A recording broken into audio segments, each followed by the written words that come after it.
Ruth గ్రంథం 3వ అధ్యాయం 10-11 వాక్యాలు.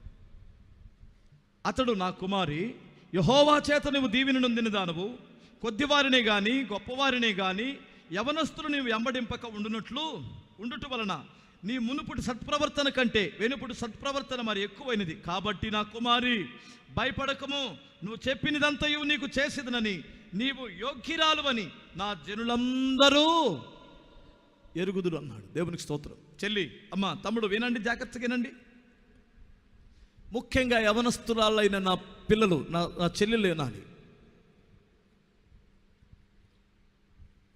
రూతు అనేటువంటి అమ్మాయి గురించి ఎంత చక్కటి సాక్ష్యం. బా, నా కుమారి, నీవు యెహోవా చేత దీవెన నొందిన బిడ్డవి. నీవు కొద్దివారినే కానీ గొప్పవారినే కానీ యవనస్తులు నిన్ను వెంబడించిన దానివి కాదు. యవనస్తులంటే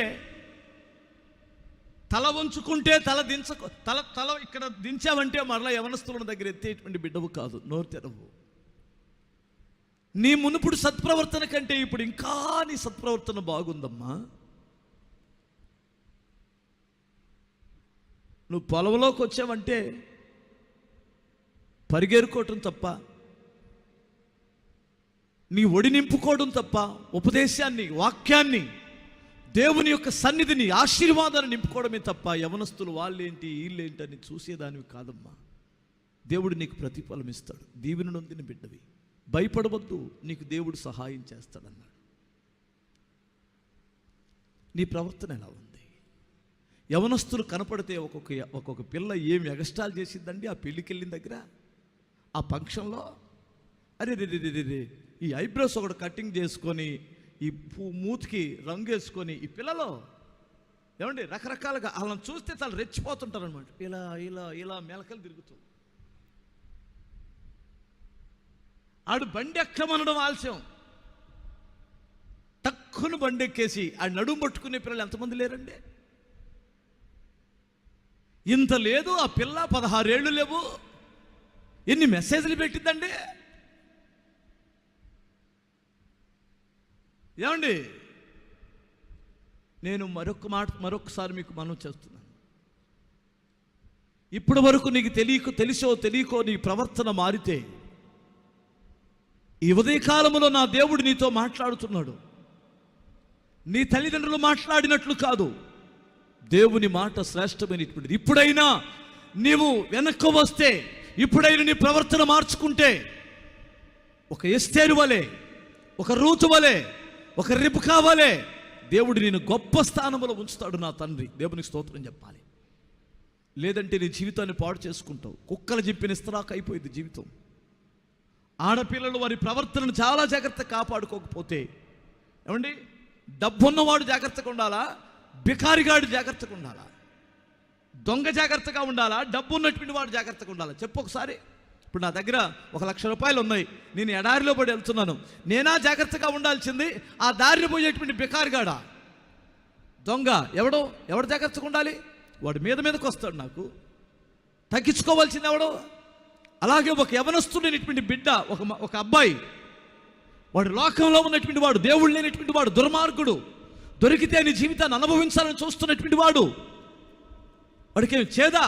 నువ్వు కాతే 2 మాటలేస్తాడు. అబ్బా, అసలు నువ్వు ఎంత అందంగా ఉంటావు, ఎంత మృదువుగా ఉంటావు, ఎంత బాగుంటావు అని.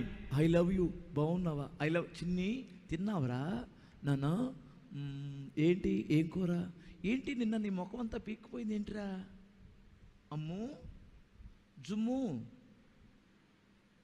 ఆడు పెట్టే మెసేజ్లు.